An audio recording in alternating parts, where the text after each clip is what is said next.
The defensive archetypes were derived using a multi-axis evaluation framework designed to capture how a defense functions rather than how it simply ranks. Each defense was evaluated across 4 independent structural dimensions, and teams were then clustered based on shared behavioral patterns. No single statistic was allowed to dominate the process.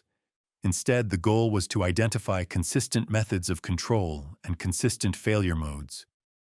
The first axis was pressure independence, which measures a defense's ability to affect the quarterback without relying on blitzing. This included examining expected points, added allowed, and success rate allowed on dropbacks using a 4-man rush, as well as the change in efficiency when blitzing compared to not blitzing. Defenses that maintained similar effectiveness regardless of blitz rate were considered structurally pressure-independent, while defenses with large performance swings were identified as blitz-dependent. The second axis was coverage stress tolerance, which evaluates how well a defense holds up when the offense introduces complexity. This included expected points added allowed against pre-snap motion, play action, and condensed formations such as bunch and stack sets, along with the rate of explosive plays allowed, defined as gains of 20 yards or more. This axis distinguishes defenses that can absorb stress without breaking from those that collapse when communication and leverage are challenged. The third axis was structure preference, which identifies the coverage structures a defense actually trusts. This was measured by comparing efficiency in man coverage versus zone coverage, and by evaluating performance differences between single high safety structures and 2 high safety structures. The emphasis was placed on relative deltas rather than raw performance, allowing the model to identify whether a defense fundamentally prefers matchup-based solutions or space control solutions. The fourth axis was failure mode shape, which describes how a defense loses when it is defeated. Some defenses fail catastrophically, allowing explosive plays and sudden expected points added spikes, while others fail gradually through high completion rates and sustained efficiency on long drives.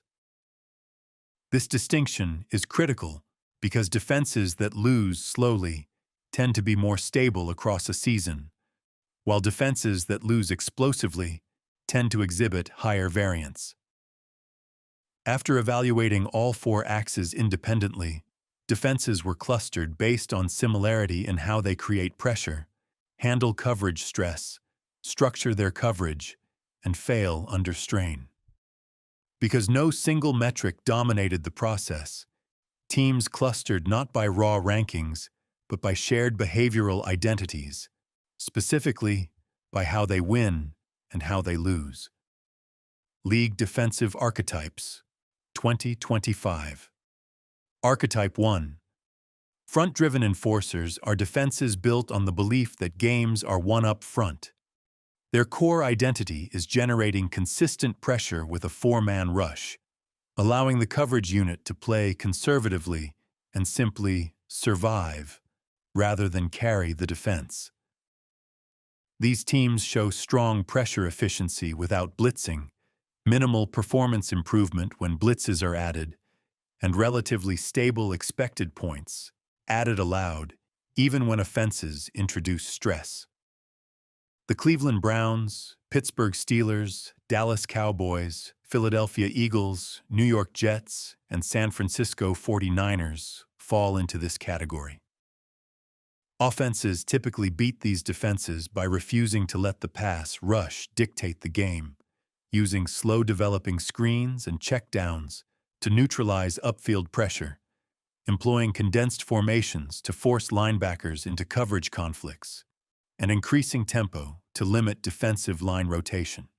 These defenses tend to collapse when interior pass rush stalls, forcing coverage players to hold for extended periods, or when mobile quarterbacks extend plays beyond the structure of the rush. Archetype 2. Blitz-driven chaos defenses are defined by aggression and volatility. Their philosophy centers on creating negative plays through frequent blitzing, even at the cost of exposing the coverage to explosive outcomes. These teams exhibit high blitz rates, sharp spikes in pressure when blitzing, and significant swings in expected points added aloud from play to play. Coverage structures are typically man-heavy and matchup-oriented, relying on disruption rather than stability. The Minnesota Vikings, Miami Dolphins, Baltimore Ravens, New Orleans Saints, and Atlanta Falcons exemplify this archetype. Offenses counter these defenses with quick hot route answers and sight adjustments, running back and tight end screens that punish vacated areas, and pre-snap motion designed to stress communication and force post-snap coverage decisions. Blitz-driven chaos defenses tend to collapse when tackles are missed, turning pressure into immediate explosives, or when facing disciplined quarterbacks who remain calm, diagnose pressure correctly, and consistently take the free yards the scheme concedes. Archetype 3. Coverage first. Shells are defenses built around risk minimization and space control. Their philosophy is to bend without breaking, rally to the football, and wait for offenses to make mistakes. Structurally, these defenses show a strong preference for too-high safety looks, consistently deploy light boxes against the run, and prioritize limiting explosive plays at the expense of allowing higher completion rates and underneath success. The New England Patriots, Seattle Seahawks, Tennessee Titans, Chicago Bears, and New York Giants fit this archetype. Offenses are most successful against coverage-first shells by remaining patient, maintaining spacing discipline, and relying on yards after catch creators rather than chasing explosive throws. Efficient running games that consistently gain modest yardage rather than high-volume rushing attacks also stress these defenses. Coverage-first shells tend to collapse in compressed field situations, particularly in the red zone where spacing advantages disappear, and against elite route technicians who can win decisively in tight windows despite limited space. Archetype 4. Man-match erasers are defenses that rely heavily on individual coverage wins rather than structural protection. Their identity is built on strong efficiency in man coverage, weaker performance in zone concepts, and a reliance on defensive back quality and precise communication to erase opposing receivers. The Kansas City Chiefs, Los Angeles Chargers, Denver Broncos, and Detroit Lions exemplify this archetype. Offenses beat man-match erasers by attacking leverage rather than speed, using bunch and stack releases to manufacture free access, running crossing routes, and rub concepts to force defenders through traffic, and using pre-snap motion to reveal coverage responsibilities. These defenses are most vulnerable when a single defensive back is lost to injury, breaking the chain of matchup integrity, or when offensive tempo prevents defensive substitutions and forces unfavorable personnel matchups to remain on the field. Archetype 5. Bend, don't break absorbers are situational defenses that concede yardage in exchange for limiting touchdowns. Their core profile includes allowing high total yardage, maintaining a low touchdown rate, and displaying strong efficiency inside the red zone. The Indianapolis Colts, Jacksonville Jaguars, Washington Commanders, and Carolina Panthers fall into this category. Offenses counter these defenses by being aggressive on fourth downs, refusing to settle for field goals, and by taking early down shot plays before the defense can settle into its red zone-oriented structure. Bend, don't break absorbers tend to collapse when they fall behind early and lose the ability to dictate game script, or when poor offensive support creates short fields that neutralize their situational advantages. Archetype 6. Structural strugglers are defenses that lack a dominant structural lever and, as a result, lack a clear identity.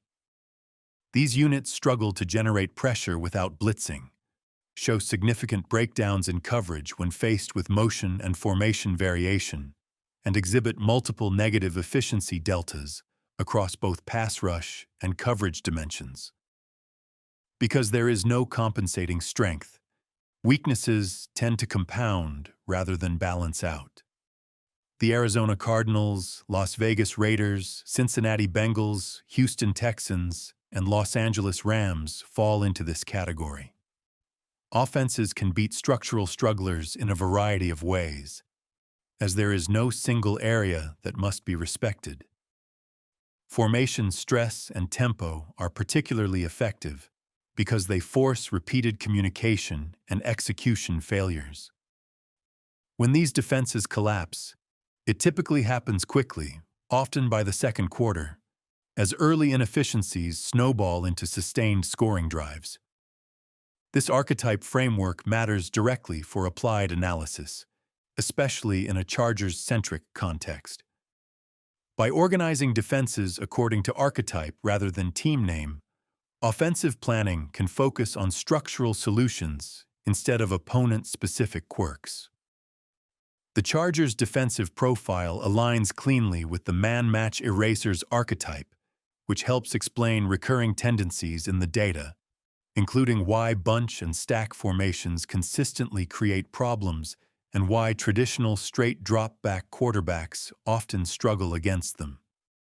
More broadly, this framework enables structural forecasting of playoff matchups, allows offensive concepts to be stress-tested against specific defensive identities, and provides a clear lens for evaluating how motion-heavy, Mike McDaniel-style offensive systems interact with different defensive archetypes across the league. Let's zoom in and really open the hood in layers so it stays usable, not just verbose. What follows is a deeper mechanical definition of each archetype, the internal subvariants that exist inside each bucket, the exact stress points that break them, specific concepts, not just screens, why teams end up in these archetypes based on roster and philosophy, and how the framework becomes predictive rather than merely descriptive. There is no fluff here. This is film logic and data logic stitched together into a practical model. Front-driven enforcers are defenses built on a non-negotiable premise. They will affect the quarterback without changing the coverage picture. Their identity is rooted in the belief that disruption should come from the front, not from coverage distortion. They prioritize edge win rate, interior collapse timing, and disciplined rush lanes that prevent escape paths, valuing those traits over disguise or high-volume pressure calls. Because they expect the pass rush to create the timing disruption, their coverage approach is fundamentally protective rather than aggressive, designed to hold its shape long enough for the rush to finish the play, rather than to hunt turnovers through risky leverage or constant rotation. Internal subtypes within front-driven enforcers tend to fall into two distinct mechanical profiles. Interior collapsers, exemplified by the Cleveland Browns and Philadelphia Eagles, win primarily through defensive tackle penetration that compresses the pocket from the inside. Their pressure forces the quarterback to reset his platform early, disrupting timing without necessarily producing immediate sacks. Instead, sacks often arrive late as coverage and rush converge. These defenses are most vulnerable to quick game spacing concepts, such as stick and option routes, as well as quarterbacks with strong pocket vision and controlled lateral movement, who can drift subtly to buy time, such as Joe Burrow or Justin Herbert-type passers. Edge constrictors, represented by the Pittsburgh Steelers and Dallas Cowboys, generate pressure through vertical edge rush that forces quarterbacks into deeper drops and widens the pocket, funneling movement toward disciplined containment players. Their primary weaknesses emerge when offenses throw screens behind the depth of the rush or use sprint-out and half-roll concepts that change the launch point before the rush can constrict the pocket. These defenses often feel inevitable to play against because even when offenses succeed on early downs, third down remains difficult. The coverage unit does not need to hold up for extended periods, as the pass rush consistently shortens the length of the play. However, front-driven enforcers lose when offenses refuse to let plays develop into full pass rush reps. Rhythm passing, run-pass options, and throw-before-pressure concepts prevent the rush from ever exerting its intended influence, neutralizing the core advantage of the archetype. Blitz-driven chaos defenses operate on an entirely different philosophy. They function as forcing mechanisms, built on the belief that if they dictate early, the offense will make a mistake before the defense does. These teams willingly trade explosive play risk in exchange for a higher probability of negative plays, embracing volatility as a feature rather than a flaw. Their success depends on creating immediate stress through pressure, disguise, and leverage conflicts, even if it exposes the coverage structure behind it. Within this archetype, simulated pressure manipulators, such as the Baltimore Ravens and Minnesota Vikings, rely on bluff pressure, late rotations, and post-snap movement to stress offensive protection rules. Their goal is confusion rather than sheer numbers, forcing offensive linemen and quarterbacks to misidentify rushers. These defenses struggle against protection-aware quarterbacks who can correctly slide protection and pair it with immediate release answers, such as tight end seam routes and running back swing routes. True heat merchants, including the New Orleans Saints and Miami Dolphins, generate pressure by simply bringing numbers. They live heavily in man coverage and challenge wide receivers to win immediately at the line of scrimmage. Their failure modes appear against condensed formations, bunch and reduced splits, and release packages that force defenders to choose between multiple immediate threats, creating unavoidable leverage losses. Blitz-driven chaos defenses feel terrifying on film because uncertainty is built into every snap. The quarterback is rarely sure who is actually rushing, where pressure will originate, or which defenders are bluffing versus committing. One missed protection identification or communication error can immediately turn into a free rusher and a sack. This visual chaos is exactly why these defenses create so many negative plays. However, this same volatility is why they tend to fail in the postseason. Elite quarterbacks do not guess. Instead, they force the defense to declare its intentions through cadence, motion, and protection checks, then punish the leverage that blitz structures inevitably concede once the picture becomes clear. Coverage-first shells operate from a fundamentally different worldview. These defenses function as risk accountants, built around the belief that explosive plays kill a defense faster than incremental efficiency. Everything in their structure flows from that principle. They lean heavily on too-high safety looks, deploy light boxes against the run, and prioritize keeping eyes on the quarterback to minimize downfield breakdowns. The objective is not to dominate individual snaps, but to constrain the offense into long, mistake-prone drives. Within this archetype, zone vision collectors, such as the New England Patriots and Seattle Seahawks, rely on pattern-matching concepts while keeping vision on the quarterback. They emphasize rally tackling and late breaks on the ball rather than aggressive leverage early in the route.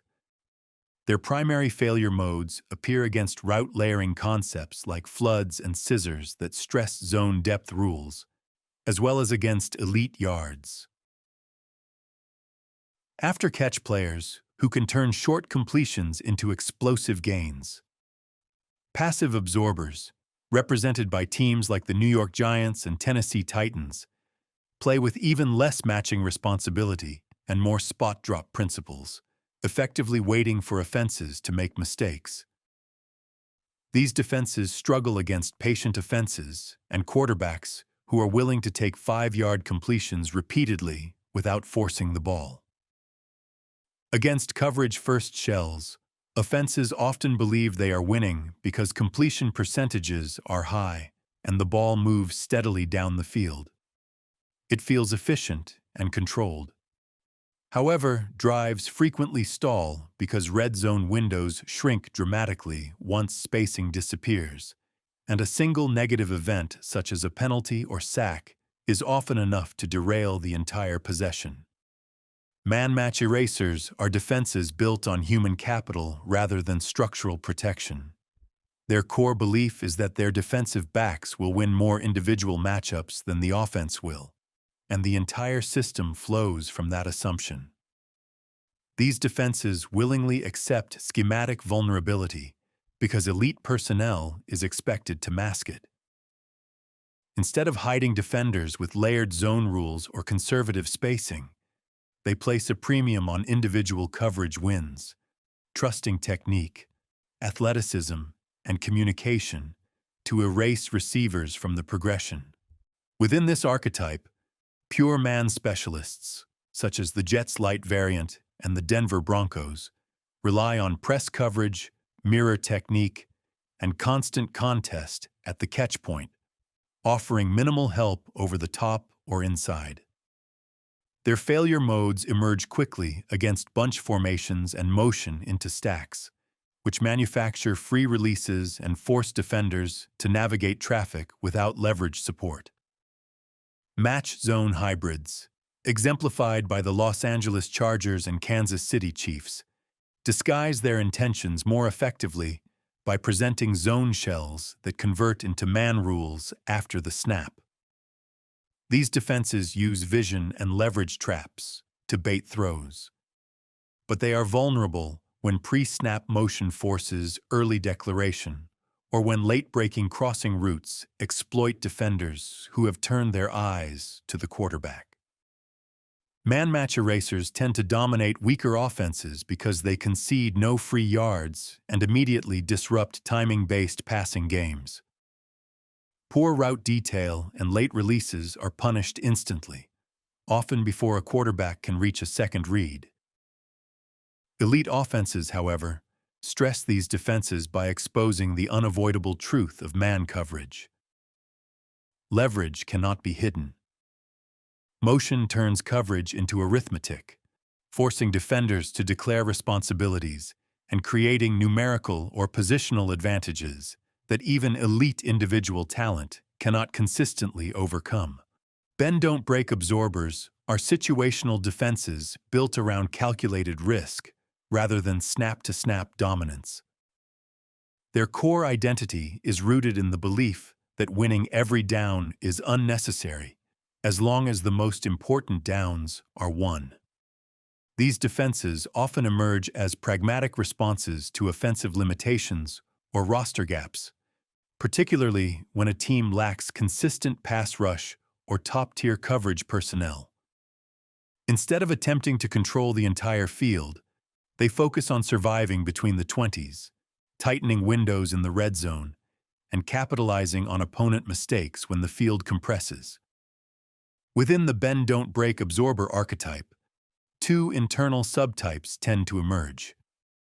Red zone specialists, such as the Indianapolis Colts and Jacksonville Jaguars, are designed to survive between the 20s and become increasingly difficult to beat inside the red zone. They tighten throwing windows inside the 20-yard line and lean more heavily on match principles late in downs, forcing quarterbacks to make precise throws under compression. Their primary failure modes appear when offenses hit early down explosives that bypass the red zone constraint entirely, or when opponents are aggressive on fourth downs and refuse to settle for field goals. Turnover-reliant absorbers, represented by the Washington Commanders and Carolina Panthers, lean more heavily on variance. Their defensive identity is tied to punch-outs, tipped passes, and opportunistic takeaways, creating outcomes that are highly sensitive to randomness. These defenses struggle against clean, disciplined offenses that protect the football and tend to collapse when they fall behind early and lose access to favorable game script. Bend-don't-break absorbers often look acceptable on paper because raw yardage totals are misleading in their evaluation. In this framework, yards are intentionally deprioritized, while touchdowns and situational stops carry far more weight. However, they break structurally because they require game script support to function optimally. When forced to chase games, they lack the pass rush and coverage leverage necessary to dictate outcomes and are instead forced into reactive modes that expose their underlying limitations. Structural strugglers represent the final archetype and are defined by the absence of a reliable winning lever. These defenses are not uniformly poor across all areas, but no single strength exists to compensate for weaknesses elsewhere. Pressure tends to be ineffective without blitzing. Coverage integrity breaks down when challenged by motion and formation stress, and run fits are inconsistent across fronts and personnel groupings. Teams typically end up in this archetype due to coordinator transitions that leave systems half-installed, roster misalignment between scheme and personnel, or attempts to copy successful defensive archetypes without possessing the requisite talent to execute them. Without a stabilizing structural advantage, inefficiencies compound quickly, making these defenses highly vulnerable once stress is applied. Structural strugglers are feasted on by offenses because they do not require precise answers to be beaten, only options. Whatever these defenses attempt to take away, something else is reliably available. Because there is no dominant lever anchoring the system, offenses can cycle through formations, tempos, and concepts until a weakness presents itself, often without needing to adjust protections or personnel. The absence of a compensating strength means stress compounds quickly rather than being absorbed. This is why the archetype framework is predictive rather than merely descriptive. It explains why certain quarterbacks consistently struggle against the same seemingly random teams, why playoff outcomes repeat across years, even as rosters and coordinators change, and why coordinators are often blamed for problems that are fundamentally structural. For example, blitz-driven chaos defenses almost always lose to veteran quarterbacks and motion-heavy offenses because experienced passers do not guess and motion forces the defense to reveal leverage. Conversely, front-driven enforcers almost always struggle with screen-efficient teams and quarterback movement games because those concepts prevent the pass rush from ever becoming a full rep. These are not stylistic opinions. They are structural truths rooted in how defenses apply and lose control. The bottom-line conclusion is clear. The defensive archetype that correlates most strongly with winning in both the regular season and the playoffs is the front-driven enforcer archetype. Defenses that generate pressure with 4 rushers while allowing the coverage to survive without help. Once quarterback quality and offensive expected points added are controlled for, this correlation is not close. Front-driven enforcers win more games for 3 primary reasons. First, they scale across opponents because they do not rely on opponent mistakes. They do not need blitz indicators, protection confusion, or poor quarterback decisions to function. They win individual plays structurally rather than probabilistically. As a result, bad quarterbacks lose badly, while good quarterbacks are still forced to work for every outcome. Other archetypes tend to punish only specific categories of offense, whereas front-driven enforcers apply pressure universally. Second, they reduce variance, which is critical for sustained winning. Win totals correlate more strongly with avoiding defensive collapses than with producing highlight plays. Front-driven enforcers exhibit the lowest explosive play volatility, the smallest week-to-week swings in expected points added aloud, and the least sensitivity to game script. This is why they consistently win ugly games. win in poor weather, and win even when their own offense is mediocre. Variance is the enemy of win totals, and this archetype minimizes it better than any other. Third, they age well into January. In the playoffs, blitz efficiency declines, disguise advantages shrink, and elite quarterbacks consistently solve coverage. Pass rush, however, does not get solved. In postseason football, 4 questions still matter. Can the defense collapse the pocket without help? Can it force throws before routes fully develop? Can coverage survive for roughly 2.5 seconds? And can this be repeated across 4 quarters against elite competition? Front-driven enforcers reliably check all 4 boxes. When defensive archetypes are viewed through a win correlation lens, clear tiers emerge. Front-driven enforcers sit alone in the top tier, showing the best win percentage stability, the strongest playoff translation, and the lowest dependency on opponent errors. Man-match erasers form the second tier as conditional winners. They win frequently when healthy and can dominate specific matchups, but they are structurally fragile to injuries, motion-heavy offenses, and elite route technicians. Coverage-first shells occupy a third tier, often inflating regular season win totals against impatient or young quarterbacks, but frequently stalling against disciplined offenses and strong red zone teams. Blitz-driven chaos defenses fall into a volatile tier, capable of beating anyone or losing to anyone, correlating more with upsets than with sustained success. Bend-don't-break absorbers and structural strugglers sit at the bottom, as they require favorable game script, offensive support, or randomness to win consistently and lack a reliable path to sustained success. The key insight most people miss is that winning correlates more with how rarely a defense loses control than with how often it dominates. Front-driven enforcers rarely lose control of games. They force opponents to play long, physically demanding contests and turn offensive inconsistency into wins.